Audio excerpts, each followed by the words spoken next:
বিজ্ঞান প্ৰসাৰ আৰু সজাগতাৰ প্ৰতি উৎসৰ্গিত স্বেচ্ছাসেৱী সংস্থা চিৰসতীৰ্থম গুৱাহাটীৰ উদ্যোগত আৰু MN বৰ্মন দাতব্য ন্যাস গুৱাহাটীৰ সহযোগত বেলশৰ উচ্চতৰ মাধ্যমিক বিদ্যালয়ৰ বেলশৰত মানসিক স্বাস্থ্য আৰু মোবাইল ফোনৰ আসক্তি শীৰ্ষক এক জনপ্ৰিয় বিজ্ঞান বক্তৃতা আজি 22-12-2023 তাৰিখে অনুষ্ঠিত হৈ যায়।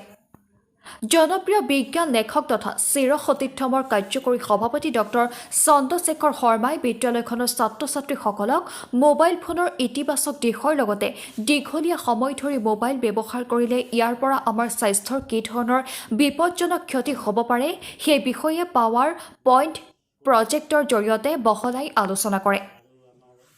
মোবাইল ফোন এডিক্টেড আজি সমগ্ৰ মানৱ সমাজ বিশেষকৈ নতুন প্ৰজন্মৰ মাজত কি ধৰণে বিপদজনকভাৱে বিয়পি পৰিছে আৰু ইয়াৰ পৰা কেনেকৈ পৰিত্ৰাণ লাভ কৰিব পাৰি সেই বিষয়ে ডক্টৰ শৰ্মাই ছাত্ৰ ছাত্ৰীসকলক সুন্দৰভাৱে বুজাই দিয়ে। সভাত চিৰসতীৰ্থমৰ সভাপতি তথা বিশিষ্ট সমাজসেৱক শ্ৰী মুকুল নাৰায়ণ বৰ্মন, চিৰসতীৰ্থমৰ উপসভাপতি ডক্টৰ কমল শৰ্মায়ো ছাত্ৰ ছাত্ৰীসকলক মোবাইল ফোনৰ নেতিবাচক দিশসমূহ সুন্দৰভাৱে উপস্থাপন কৰে।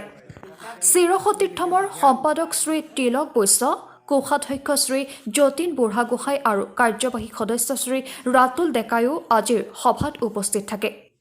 সভাৰ আৰম্ভণিতে বেলশৰ উচ্চতৰ মাধ্যমিক বিদ্যালয়ৰ অধ্যক্ষ শ্ৰী জয়ন্ত বৰ্মনে চিৰসতীৰ্থমৰ সকলো সদস্যক আদৰণি জনায়। নিউজ ডেস্ক ৰিপৰ্ট, ৰাইজৰ বাৰ্তা। এতিয়া কথাটো অলপতে মই ডিছকাছ কৰিছিলোঁ, আমি যিটো আজি কৰিম যে যদি মোবাইলৰ হাৰ্মফুল এফেক্ট আছেই, যদি আছে, যদি মই এতিয়ালৈকে কিয় কৈছোঁ চাম আমি, যদি আছে তেতিয়াহ'লে কিহৰ কাৰণে আছে। মোবাইল ফোনৰ যদি কিবা হাৰ্মফুল এফেক্ট আছে, আচলতে তাৰ কাৰণটো নেকি, কি কাৰণৰ কাৰণে হ'ব পাৰে। মোবাইল ফোনৰ আচলতে এতিয়া আমি ডিছকাছ কৰিম যে সূৰ্যৰ পৰা আমি যিখিনি ৰশ্মি পালোঁ, x-ray, gamma, ultraviolet, infrared, visible, micro' and radio', ইয়াৰ ভিতৰতে কিন্তু আমি ইয়াক দুটা ভাগত ভাগিম। নেক্সট মাহৰ এবছৰৰ পিছতে পাবাই আৰু এইবিলাক। সেইটো হ'ল ionising radiation and non ionising radiation. এই মেইন কনচেপ্টটো হ'ল এইটো এতিয়া, ionising radiation and non ionising radiation. এতিয়া আমাক যিকোনো পৰিস্থিতিটোৰ লগতে মানে সামনা কৰিবলৈ আমাক সেই কৰে, আমি সাজু হৈ থাকিব পাৰোঁ। Mental health is a state of mental wellbeing that enable people to cope with stress.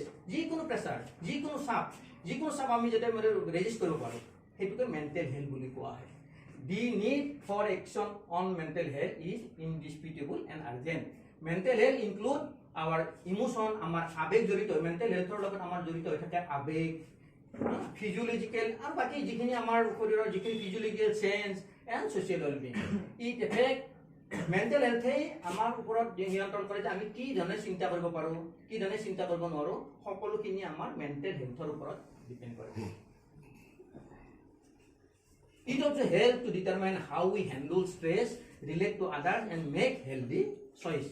তোমাৰ যদি মেণ্টেল হেল্থ ষ্ট্ৰং, যিকোনো পৰিস্থিতি নাহক, তুমি কিন্তু সদায় কুলে হৈ থাকিবা আৰু কুল হৈহে তুমি ডিচিশ্যন ল'বা। পৰীক্ষাত আহিলে তুমি মই দেখোন এই প্লাছটো হোল স্কুৱেৰ গোটেই এক্সপানশ্যনটো পাৰা নাই দেখোন এতিয়া, যে কি কৰোঁ কি নকৰোঁ। কিন্তু তোমাৰ যদি মেণ্টেল হেল্থ যদি একদম ষ্ট্ৰং হৈ থাকে, তুমি জানিবা A plus B whole square equal to A square plus 2ab plus B square আৰু so on।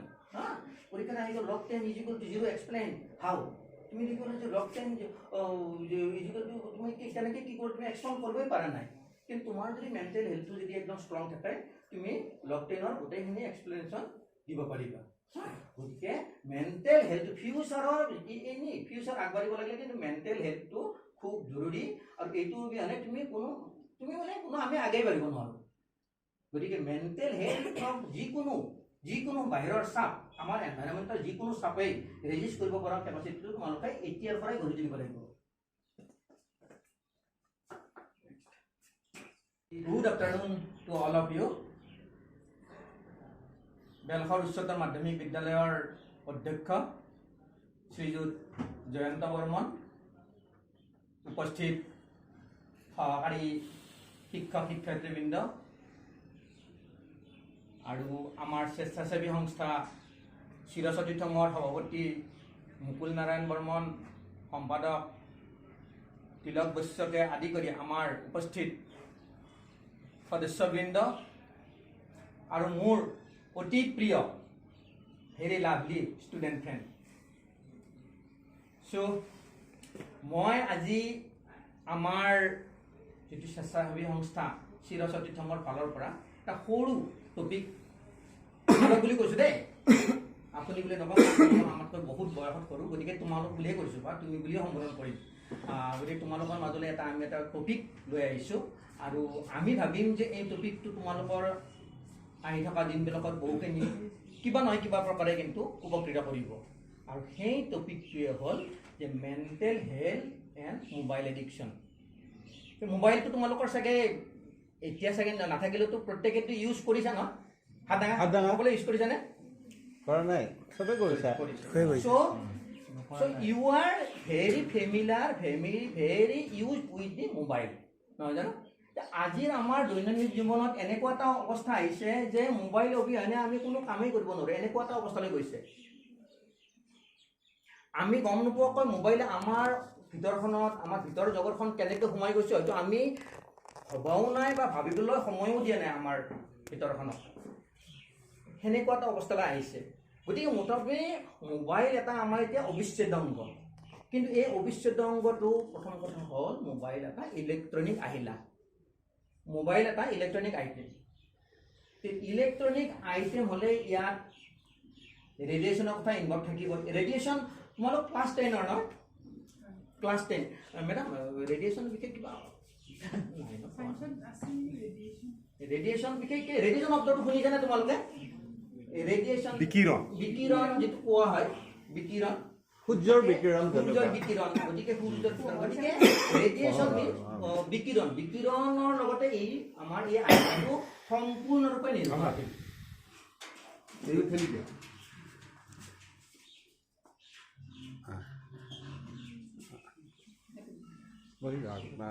তুমি গতিকে যিহেতু ই সম্পূৰ্ণৰূপে বিকিৰণৰ লগত জড়িত হৈ আছে, গতিকে ইয়াৰতো হয় পজিটিভ বা ধনাত্মক দিশটো মোবাইলৰ আছে, নহ'লে ইমান কেনেকৈ ইউজ হ'ব? ইয়াৰ ধনাত্মক দিশ বহুখিনি আছে, কিন্তু তাৰে লগে লগে আমি কিন্তু ইয়াৰ যে কিবা নিগেটিভ বা ঋণাত্মক দিশো আছে সেইটো কিন্তু আমি চাব লাগিব।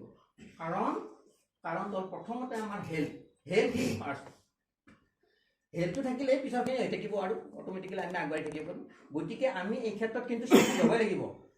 আমি নিজক লৈ কাৰণে চেল্ফি যাবই লাগিব। চেল্ফি ইন দ্য চেন্স আমি আমাৰ হেল্থৰ কাৰণে কিন্তু এইখিনি চেল্ফি যাবই লাগিব। যদি আমি গম পাওঁ যে মোবাইলৰ এডভাৰ্চ এফেক্ট মানে ঋণাত্মক দিশ বহুখিনি আছে, কিন্তু আমি